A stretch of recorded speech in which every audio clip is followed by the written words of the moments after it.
Santé. Et on regarde dans les yeux, les gars.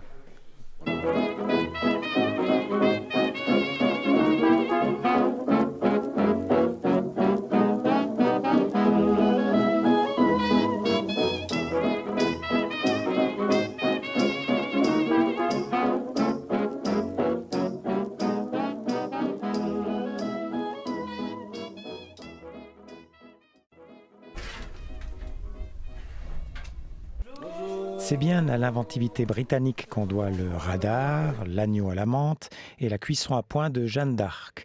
Mais le gin est, lui, d'origine hollandaise. Par contre, les farouches soldats de Sa Majesté, friands de gnôle à bon marché pour fêter la victoire ou désinfecter les trous de chevrotine, l'ont popularisé ensuite auprès des hardis prolétaires européens. Alors, bienvenue dans la cathédrale. Sauf les Suisses, empêtrés dans le sirotage de pinot noir bien de chez nous, qui ont longtemps boudé cette gnôle transparente dont les marques suisses étaient aussi rares que les tomates avec un goût de tomate. Depuis, elles éclosent aussi vite que les centres vaccinaux. Notre préféré, lui, vient de Pompaple. Mais comment qu'ils font ? Moi, je dirais que c'est moitié chimiste, moitié cuisinier, et puis un petit soupçon d'alchimie. Julien Oettinger nous parle de cuisine, mais il pourrait aussi nous parler des nobles travaux des champs. En effet, loin en amont de l'Alka-Seltzer, tout commence avec du grain. Et une des particularités de la Rioja, c'est d'avoir planté leur distillerie à Pompaple, mais le grain qu'ils distillent aussi. Du coup, nous, on travaille que des produits de l'agriculture locale, donc issus de l'agriculture bio de Aujan. C'est notre meilleur ami d'enfance qui nous fournit. Nous, on bosse pour lui dans les champs, lui, il nous rémunère en grains. Travailler du champ à la bouteille et de pouvoir répondre à la qualité de chaque étape. Après 2 ans de mijotage, Julien Oettinger et Antoine Delorme reçoivent leur diplôme de la Régie fédérale des alcools. Ça n'a l'air de rien, mais les artisans qui produisent eux-mêmes leur alcool éthylique ne sont qu'une poignée en Suisse. L'immense majorité, les feignants, l'importent de l'étranger. C'est les rencontres. C'est les rencontres et puis les fins de dégustation.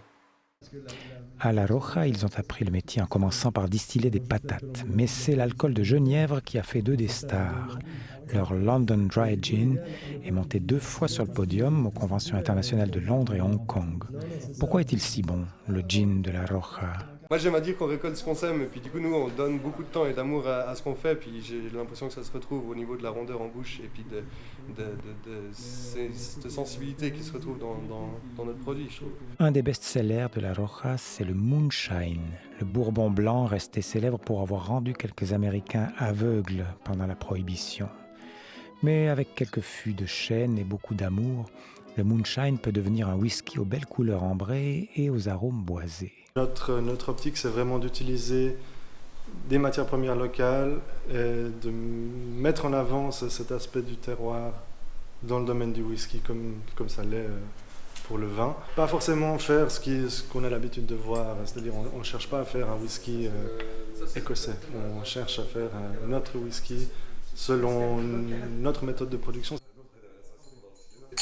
Et on regarde dans les yeux, les gars. On l'a fait déjà.